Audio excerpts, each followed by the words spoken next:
दोस्तों सुजलॉन एनर्जी की बात करें तो स्टॉक को लेकर ऐसी कुछ बातें निकल के आ रही है जो इशारा कर रही है कि आने वाले समय में सुजलॉन बेहतर रिटर्न दे सकता है। अब आप ये समझ ही सकते हो, सुजलॉन अपने सेक्टर की लीडर कंपनी है और कंपनी अब सोलर सेक्टर में भी तेज़ी से अपने कारोबार को आगे बढ़ा रही है। सबसे जो बड़ी बात है कि इस सेक्टर को लेकर गवर्नमेंट ने अपनी तरफ से बहुत सारी स्कीम का ऐलान कर दिया है। सरकार चाहती है कि आने वाले समय में जो भी हमारी ऊर्जा की ज़रूरत है उनको रिन्यूएबल एनर्जी के माध्यम से ही पूरा किया जाए। तो कुल मिला के यह स्टॉक आने वाले समय क्या धमाका कर सकता है, समझने की कोशिश करेंगे इस वीडियो के माध्यम से। कंपनी के फंडामेंटल्स जाने, कंपनी के प्लस और माइनस पॉइंट क्या है वो भी समझेंगे। क्या ये इन्वेस्टमेंट के लिए सही वक्त है, जानेंगे इस वीडियो के माध्यम से। लेकिन फ्रेंड्स, उससे पहले अगर आप पहली बार हमारे चैनल पे आए तो चैनल को सब्सक्राइब कर दीजिए, एक बेल आइकॉन दबा दीजिए ताकि जब भी नया वीडियो बने पहला नोटिफिकेशन आपको मिले। वीडियो पसंद आए तो लाइक से ज़रूर कीजिए। चलो फ्रेंड्स, वीडियो स्टार्ट करते हैं। मैं हूँ आपका दोस्त SB दवे और हमारे अपने चैनल ऑनलाइन कमाई में आपका बहुत बहुत स्वागत है। तो सबसे पहले सुजलॉन के कारोबार की बात कर ले तो फ्राइडे को 62.98 पर क्लोजिंग थी। यहाँ पे लगभग 1.18% की गिरावट थी। लगभग सभी स्टॉक जो पेनी स्टॉक की श्रेणी में आते हैं या फिर स्मॉल कैप है, उन सब में यहाँ पे हमने बिकवाली देखी है फ्राइडे के दिन। और ये इसलिए होता है क्योंकि कुछ बड़े फंड हाउस है जो निचले लेवल से भारी भरकम निवेश करते हैं और जैसे उसमें कोई 2-5% की तेज़ी बनती है वो बिकवाली कर देते हैं। आजकल का जो बाजार का नज़रिया वो बिल्कुल बदल चुका है। अब कोई भी लॉन्ग टर्म के लिए प्रॉफिट बुक करना नहीं चाहता है, बल्कि शॉर्ट टर्म में ही प्रॉफिट बुक करना चाहता है, क्योंकि बाजार में बड़ी एक रैली की उम्मीद इस समय दिखाई नहीं दे रही है। तो ऐसे में जैसे बाजार में करेक्शन आता है, बाजार में निचले लेवल से खरीदारी होती है, थोड़ा बाजार बढ़ता है, फिर तेज़ी से बिकवाली हो जाती है। यही समय सिनेरियो चल रहा है और इस वजह से सुजलॉन के शेयर में भी कुछ हल्की सी गिरावट देखने को मिली। लेकिन सुजलॉन के जो फ्यूचर प्लान है वो बहुत ही शानदार है। सुजलॉन एनर्जी आने वाले फाइनेंशियल 2025 तक अपनी जो कैपेसिटी है 3 गीगावाट की उसको बढ़ा के 5 गीगावाट तक करने का उनका प्लानिंग चल रहा है। तो क्लियरली देख सकते हो कि सुजलॉन फ्यूचर प्लान को लेकर बहुत ज़्यादा आशावान है। इसके अलावा वो टेंडर प्रक्रिया में हिस्सा लेंगे। तमिलनाडु और गुजरात के लिए जो टेंडर सरकार जारी करने जा रही है उसमें वो हिस्सा लेंगे और साथ में अपना OMS का जो बिजनेस यानी ऑपरेशन और मेंटेनेंस सर्विस का बिजनेस, उसमें और तेज़ी लाएंगे। वैसे तो इंडिया के बड़े बड़े जो क्लाइंट उनके पास है वो चाहते हैं उनका पोर्टफोलियो और बढ़े। ये सारी बातें साबित करें कि सुजलॉन आने वाले समय एक बेहतर हमें रिटर्न दे सकता है। गवर्नमेंट की तरफ से भी इस सेक्टर को पूरा सपोर्ट दिया जा रहा है। सरकार ने national repowering and life extension policy for wind project शुरू की है। इस पॉलिसी के तहत जो wind turbines, old wind turbine जो 90 के दशक में लगी हुई है, जिनसे बहुत ही कम मात्रा में ऊर्जा का निर्माण होता है, ऐसी विंड टर्बाइन को रिप्लेस करना है या फिर रिपेयरिंग करना है। जो भी उसके पार्ट्स खराब है उसको बदलना, उसकी ब्लेड खराब है तो ब्लेड बदलना, उसकी बैटरी खराब है या जो भी है उसके रोटर्स खराब है उनको बदल के उसकी जगह पे नए लगाना, उसकी लाइफ को फिर से नया बना देना है।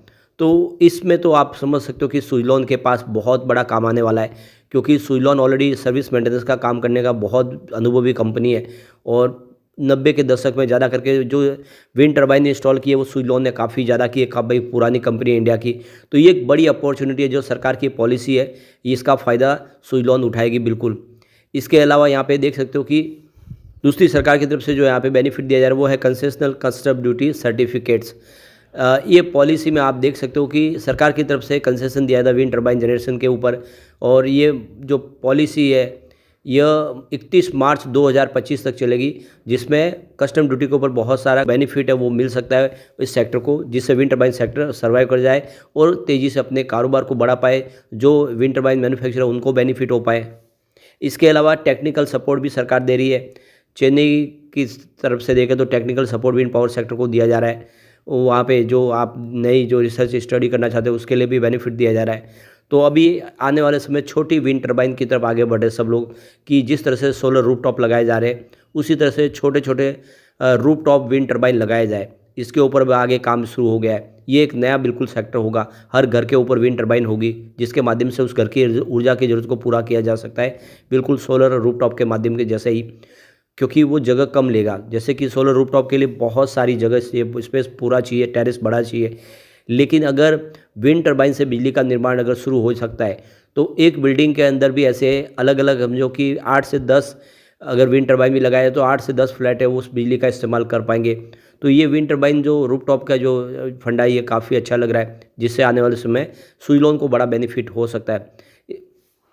इसके अलावा जो सरकारी फाइनेंस कंपनी है Indian renewable energy development agency limited ने यहाँ पे फाइनेंस स्कीम लाई है विंड प्रोजेक्ट के लिए, स्पेशली कम इंटरेस्ट रेट पे विंड टर्बाइन कंपनियों को फंड प्रोवाइड करे ताकि ज़्यादा से ज़्यादा मात्रा में कामकाज आगे बढ़ पाए। तो ये सारे बेनिफिट है, ये बहुत सारे दिए जा रहे हैं। स्पेशल इंसेंटिव्स भी सरकार की तरफ से दिया जा रहा है। नई टेक्नोलॉजी अगर कोई लेके आ रहा तो उसको सरकार का पूरा सपोर्ट मिल रहा है। तो सरकार ने दोनों हाथ खोले हुए हैं, जिसकी वजह से हम कह सकते हैं कि आने वाले समय सुजलॉन को इसका बड़ा बेनिफिट हो सकता है। इसके अलावा भी देखिए सरकार जो इम्पोर्ट ड्यूटी है उसमें बहुत सारा कंसेशन दे रहे हैं। 10 ईयर इनकम टैक्स हॉलीडे घोषित किया गया wind turbine power generation project के लिए, जिससे जो ड्यूटी है उसको यहाँ पे माफ़ किया गया है। तो ये सारी बातें साबित कर रही है कि सुजलॉन को इसका बेनिफिट डेफिनेटली मिल सकता है। और नतीजा ये है कि जो ब्रोकरेज हाउस है वो भी बहुत ज़्यादा बुलिश है और सुजलॉन में खरीदारी की सलाह दे रहे हैं। जेएम फाइनेंशियल सर्विस ने बाय की रेटिंग दी हुई है सुजलॉन एनर्जी में। टारगेट सेट किया उन्होंने 81 रुपीज़ का। करंट लेवल से आप देखें तो लगभग आपको 19 रुपये नीचे शेयर दिखाई देगा। उनका कहना है कि जो कंपनी की जो इंस्टॉलेशन की कैपेसिटी है 4.6 गीगावाट फाइनेंशियल 2025 तक और 6 से लेकर 7 गीगावाट फाइनेंशियल 2026 और 8 से 10 गीगावाट फाइनेंशियल 2027 तक कंपनी इस इंस्टॉल कैपेसिटी को पा सकती है। करंट ऑर्डर बुक कंपनी की काफ़ी शानदार है, जो फाइनेंशियल 2026 तक कंप्लीट करेगी कंपनी, यानी आने वाले समय में कंपनी के पास काम की कोई कमी नहीं है। कंपनी अपनी जो इस समय जो कैपेसिटी है जिसमें आप देखें तो 3 गीगावाट है उसको 5.1 गीगावाट ऑर्डर बुक के हिसाब से वृद्धि से कारोबार को आगे बढ़ा रही है। तो ये सारी बातें साबित कर रही है कि स्टॉक आने वाले समय बेहतर कर सकता है। यहाँ तक कि जियोजीत फाइनेंशियल सर्विस की तरफ से भी इसमें 68 रुपीज़ का टारगेट दिया गया है और उनका कहना है कि जो कंपनी के प्रोजेक्ट है वो काफ़ी शानदार है। कंपनी ने यहाँ पे ओनम एनर्जी का अधिग्रहण किया जिससे सोलर सेक्टर में कंपनी की एंट्री हो चुकी है और वहाँ पर भी कंपनी ओएमएस में कम तेज़ी से अपने कारोबार को आगे बढ़ा पाएगी, यानी उसका क्षेत्र अब फैल चुका है। ये सुजलॉन के लिए एक बड़ी अपॉर्चुनिटी है। ऐसे में हम कह सकते हैं कि आने वाले समय सुजलॉन बेहतर कर सकता है। यहाँ पे इसके फंडामेंटल देखें तो फंडामेंटल बहुत ही बेहतर है। मार्केट कैप इस समय इसका 85,277 करोड़ के आसपास है। वैसे ये 1 लाख करोड़ को भी क्रॉस कर गया था। इसका पी रेशियो 88.73 है। दूसरी पेयर कंपनियों की तुलना में इसका पी रेशियो काफ़ी कम है। इसका पीबी रेशियो 19.07 का है। इंडस्ट्रीज पी रेशियो 90.97 का है। तो इंडस्ट्रीज के पी रेशियो के मुकाबले भी इसका पी रेशियो कम है। एवरेज रेशियो 90 के ऊपर है। डेट टू इक्विटी रेशियो 0.06 है जो बहुत ही कम है।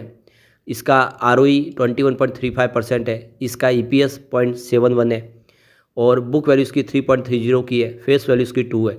तो देख सकते हो कि फंडामेंटल इसके बहुत ही बेहतर है और रिजल्ट काफ़ी अच्छा है, लगातार रिजल्ट बेहतर हो रहा है। ऐसे में एक बहुत अच्छा मौका है उन इन्वेस्टर के लिए जो लॉन्ग टर्म के लिए रिन्यूएबल सेक्टर में इन्वेस्ट करना चाहते हैं। लेकिन फ्रेंड्स, कोई भी इन्वेस्टमेंट करने से पहले अपने फाइनेंशियल एडवाइजर से एडवाइस ले ले या अपना खुद का रिसर्च करें, क्योंकि मैंने वीडियो आपके एजुकेशनल पर्पज़ के लिए ही बनाया। वीडियो पसंद आए तो लाइक से जरूर कीजिए और चैनल को सब्सक्राइब कर दीजिए। Thank you friends.